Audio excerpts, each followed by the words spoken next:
জগৎ রক্ষা করো মহাদেব। জয় শ্রীরাম। ঘুম থেকে উঠেই আজ কোনো কিছুই ভালো লাগছিল না, মনটা অনেক খারাপ ছিল। তো আমি নিজেও জানি না যে কোথায় যাব কি করব। তো হঠাৎ করে আমার মনের ভিতরে ইচ্ছা হলো যে আমি এমন একটি জায়গায় গিয়ে বসবো যেখানে আসলে লোকের বেশি একটা ঝুট ঝামেলা থাকবে না। কিছুটা সময় একা একাই পার করব। তো সেই সাথে সাথেই আমার জায়গাটি কোথায় আসব কি করব জায়গাটি মাথায় এসে গেল। আমি সুইরডাঙ্গি মহাশ্মশানে চলে যাব। তো ওখান থেকে আমি সুইরডাঙ্গি মহাশ্মশানে চলে আসলাম। এখানে 3 ঘন্টা ধরে বসে আছি। বসে থাকার পর আস্তে আস্তে সত্যি আমার মনটা খুব ভালো হয়ে গেল। তো ভালো হয়ে যাওয়ার সাথে সাথে আমি চিন্তা করলাম যে আজকের জায়গাটি সুইরডাঙ্গি এই মহাশ্মশানটি আপনাদের সাথে শেয়ার করব। শ্মশানে ঢুকতেই প্রবেশদ্বারেই দেখতে পাবেন শিব পার্বতীর একটি বিগ্রহ, সেই সাথে সাথে আছে বাবা লোকনাথ। তার হাতে দেখা যাচ্ছে একটি শিবলিঙ্গ এবং পাশে গণেশ ঠাকুর, এবং এপাশে মহিষ এবং এপাশে সিংহ। আর একটা চুতে দেখেন, এটা হচ্ছে শ্রীকৃষ্ণ। তো একসাথেই এতগুলো দেবতার সমন্বয়ে যে বিগ্রহটি তৈরি করা হয়েছে, আপনারা এখানে আসলে আপনার মন ভরে যাবে। থেকে একটু এই দেখেন সুন্দর একটি প্রকৃতি। এই প্রকৃতির ভিতর দিয়ে যদি একটু সামনে এগোই আমরা, দেখেন ওখান থেকে যদি আমি একটু সামনে আসি তো এখান থেকে দেখতে পাবেন এখানেও একটি সুন্দর বিগ্রহ রয়েছে। এখানে হচ্ছে হনুমানের বুকে রাম সীতার একটি বিগ্রহ এখানে দেখতে পাচ্ছেন।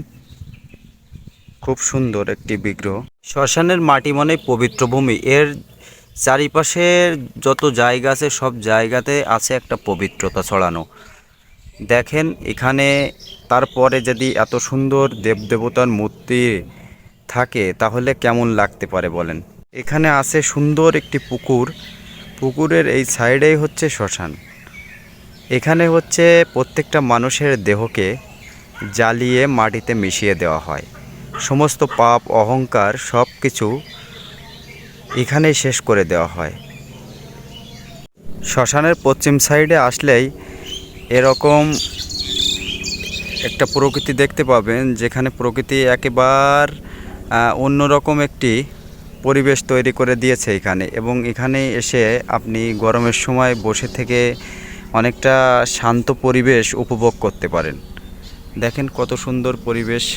এখানে আসলেই দেখতে পাবেন শত বছরের একটি পুরাতন বটগাছ, যে গাছটি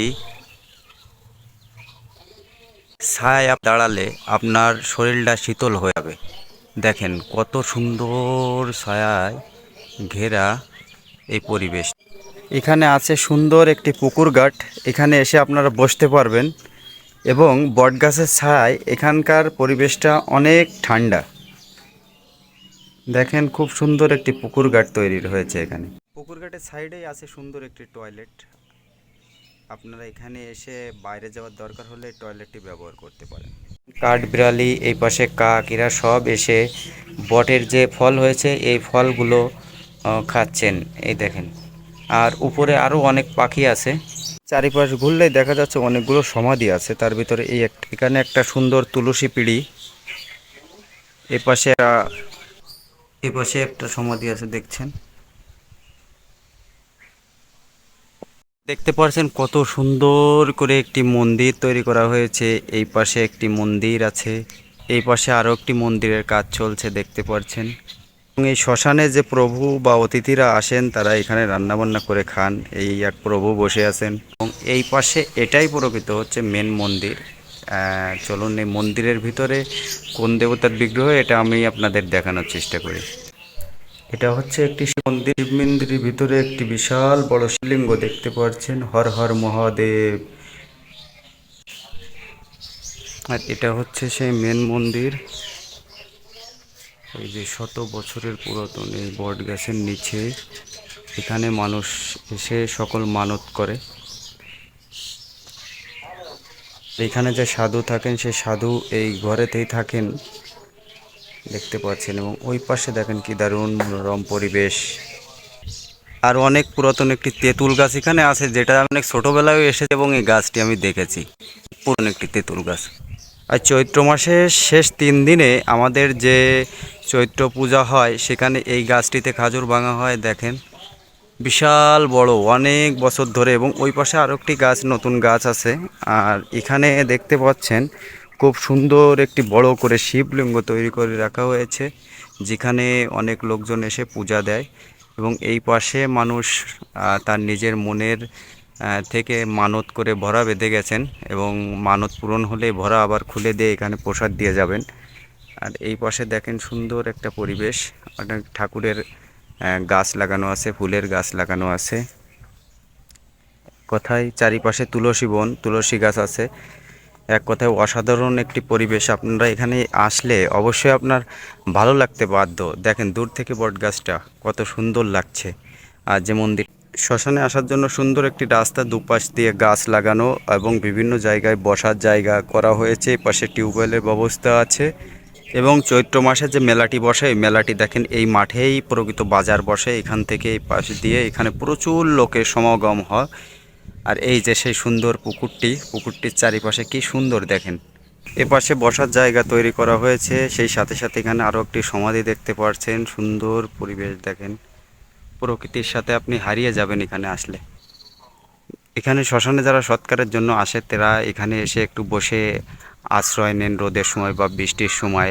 আর এই শ্মশানের চারিপাশে অনেক বকুল ফুলের গাছ লাগানো আছে। আর আপনার হিংসা, আপনার অহংকার সব কিছু ধুলাতে মিশিয়ে দেওয়ার জন্য এই যে এখানে তাকিয়ে থাকুন আর এখানে দেখতে থাকুন। এই জায়গা থেকে আপনার দেহের যত যাই আছে না কেন, সব কিছুর শেষ বিচার, শেষ ত্যাগ, আপনার দেহ মাটিতে মিশিয়ে দেওয়া হবে এই ভূমি থেকেই। আর এখানে আপনি তাকিয়ে থাকলেই আপনার কি হিংসা দূর হবে না? আপনার যে মানুষের প্রতি যে ভালোবাসা কেন আসবে না আপনার? দেখেন এখান থেকে আপনার সব কিছুই শেষ হয়ে যাবে। এই সেই জায়গা, এখানে আপনাকে আপনার দেহকে জ্বালিয়ে এই মাটির সাথে মিশিয়ে দেবে। আপনার ছেলে, আপনার সন্তান, আপনার স্ত্রী, সকলে আপনাকে এখান থেকেই শেষ করে দিয়ে শেষ বিদায় দিয়ে যাবে। অর্থাৎ আমাদের অহংকার না করাই উচিত, আমাদের সকলের সাথে ভালো সুস্থ থেকে সুন্দর পরিবেশে চলাই উচিত। কারণ আমাদের দেহ একদিন অবশ্যই শেষ হয়ে যাবে, আমরা চিরদিন থাকবো না।